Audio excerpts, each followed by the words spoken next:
We all get stuck in a rut sometimes. So I'm going to share with you some wisdom that I learned from pulling myself up out of a rut. And it's the same wisdom that has helped me never to get stuck again.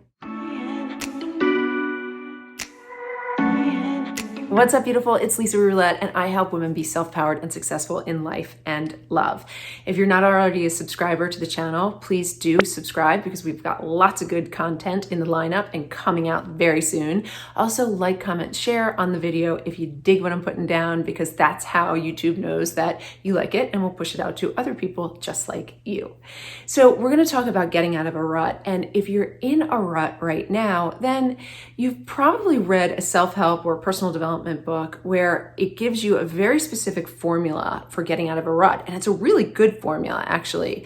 It's inspiration, motivation, and action. But it's really hard to be inspired to get motivated and to take action when you're stuck in a rut. So I really hope to take care of you today and inspire you, help you get motivated, and help you know what kind of action you should be taking to get out of a rut. When we're in a rut, we're vibrating at low frequencies, and we have to understand our energetic structure a little bit more and know how we influence our reality as we go into more challenging times. We are at a very special time in human history. We are ending one of the most challenging years that we have ever experienced, and we're entering what we know as the age of Aquarius. This is a new dawn for humans. It is part of our great awakening, and there are many wonderful things to come. But before those many wonderful things come, there is going to be continued discomfort. We're looking at a dismantling of systems. We're looking at the old versus the new, and there's going to be some battles because the new is going to have to bring down that old.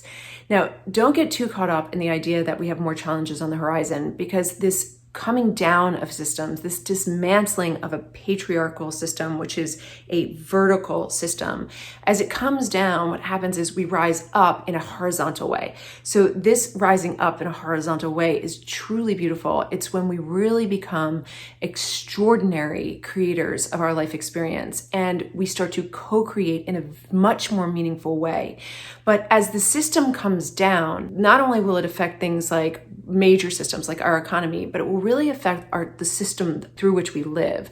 It's that rat race, that hamster wheel, that wash, rinse, repeat. It's the get up, work out, go to work, make ends meet, come home, repeat. So we want to be really mindful as we come into this new dawn, how we're living out our lives. And the way we live out our lives is through our energetic integrity. When we're in a rut, our energetic integrity is compromised. When we're not in a rut, we're building energetic integrity. So how do you build energetic integrity? Well, you build it through your thoughts, your emotions, your beliefs, and your feelings. And so all of which you create from is basically an energetic grid structure. It's a manifestation template that comes together through the vibration of what you think, what you emote, what you believe, and what you feel. And that's really important right now. We want to be caring for ourselves and really build that inner integrity so that when things do come down, we not only can navigate those rocky waters, but we can find our way out of the rubble and also rise up into the real creators that we're meant to be, the co-creators that we're meant to be. So to do that, you have to understand how the manifestation of the material world unfolds with you as an integral part of that creation. It's very systematic. We have a thought, and that thought is energetic in nature. And the more we think that thought, the more we feed it and the more alive it becomes. It's like nurturing a little baby. Thoughts that we don't think evaporate and go away. But when we keep thinking a thought, we nurture it and we give it more energy, and that energy becomes alive, and ultimately it becomes energy in motion, or an emotion. Once it's energy in motion, it goes and it looks for an underlying belief that supports it as the vehicle of our unique creation. And that belief rides out emotion into a more robust energetic structure, which is a feeling. So you have a thought, And that thought becomes an emotion as it becomes energy in motion, and you're thinking it more. And your belief system supports those thoughts that you think the most. And it is the vehicle that rides out the feeling. Now, the feeling leaves your physical body, and that becomes the co-creative mechanism that sparks creation and creates the reality that appears before you. So it works in a loop. You have a thought that is energy in motion that is supported by a belief that produces a feeling, and it goes out into the universe. It becomes an infinite loop. It goes out into the universe, and when it's out here, it's looking for like frequencies.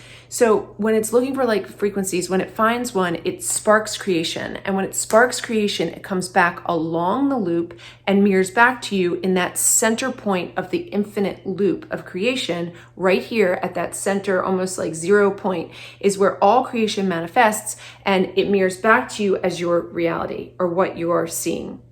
So it's really important that you start to look at that one side of your loop, because that's where you have the most influence and the most power over creating the integrity and pulling yourself up out of a rut. Remembering that if you stay in the rut and these thoughts, emotions, beliefs, and feelings are low vibrationally, you will continue to sink, especially right now. Especially as we move into this new dawn, into this new age, when systems are going to come down, you need higher levels of integrity to navigate these waters.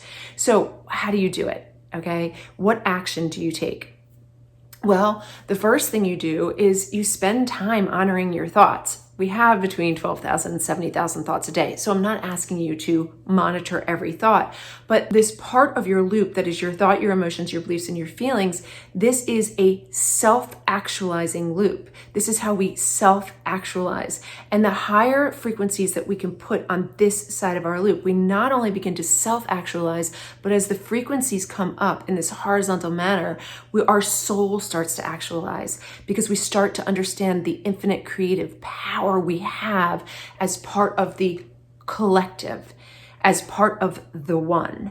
So we need to spend time with our most challenging thoughts and ask ourselves, do these serve us? Why are they here? What are they telling us? And what are they emoting? What kind of energy are they pushing out along our loop? Then we need to sit down with our beliefs and ask ourselves, are these garbage? Are these beliefs that were just handed to us that aren't really necessarily our truth? Remember, you are sovereign over your life experience. You choose what you believe in. Mainstream media doesn't choose it. Social media doesn't choose it. You choose it. So you need to spend some time looking at your beliefs and remember that the underlying mechanism of shifting a belief is a modern value system. So question, who gave you your values? And are they legit? Are they in a good hierarchy that is going to support that structure and that integrity of your infinite loop of creation? So then spend some time with your feelings and ask yourself, what are these telling me? What is the wisdom and the information that I can garner from the way I feel right now to juxtapose my reality, to shift my reality? And as you're working with these thoughts, these emotions, these beliefs, the underlying values of your beliefs, and your feelings, remember that there is this co-creative process on the other side of your loop, which is all of your relationships. It's all of your relationships. That's the co-creative space. This is the collective consciousness where we spark creation together. So we need to start looking at our relationships. There is no room for drama. There is zero room for drama in the coming age, like none at all. And if you stay in those relationships that feed you drama or make you feel drama or your life dramatized, you're going to sink lower. You have to forgive. It is very important that we all forgive right now, because we are collectively rising. And if you hold on to that garbage, that junk, those grudges, remorse, regret, shame, grief, you're only going to sink lower. If you're having trouble with forgiveness, grab my little book on forgiveness in the description of the video below. But forgiveness is going to be huge. Healing relationships is going to be huge. And really looking at your relationships from the co-creative viewpoint. So you might have many relationships that are underutilized right now. So looking at your relationships and understanding better, who am I involved with in my life, from my coworkers to my partners to my children to my community members, who am I involved with right now that I can grow my relationship with to help me raise my vibration. And as you do that, you start to understand more that, oh, okay, that's why relationships exist, for the co-creative aspect of them. Because if I can engage in a relationship that will uplift me and inspire me, then I can uplift and inspire another person. And our co-creative ability not only raises the frequency of our relationship, but of the creation that we produce. It's huge. It's huge. And as we move into this co-creative space, our relationships have never been more important. Never. And then you have to look at your relationships and decide which ones you need to make. There are many relationships to still be made for all of us. Now, if you're really struggling, you might make a relationship with a therapist, a coach. If you're struggling financially, you might make a relationship with a financial advisor. But you can make new friendships that are really worthy of you. The friendships that you need, where you feel admired and respected when you engage. And you know that when you're not engaging directly, that person supports you in a way that you don't need to feel threatened by betrayal or gossip, or again, that drama, which again, totally will not cut it in the coming age.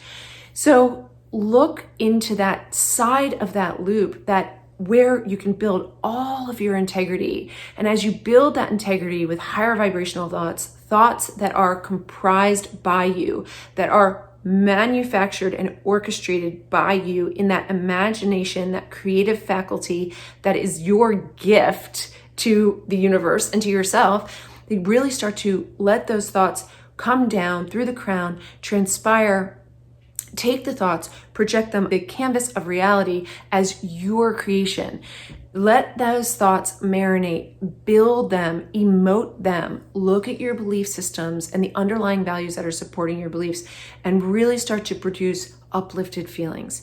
You are an entire universe, and that precious inner universe of yours is comprised of energy, which is light frequencies. And the more light that you can hold in that central column, that central energetic structure, the more that right side of your loop will be cared for, and the more you will lift yourself up into your future, out of that rut, and the more co-creative and more productive you will be on that other side of the loop, so that you can start to co-create on that horizontal level where we are all understanding so much more about our future and creating together as one. I hope that helped you.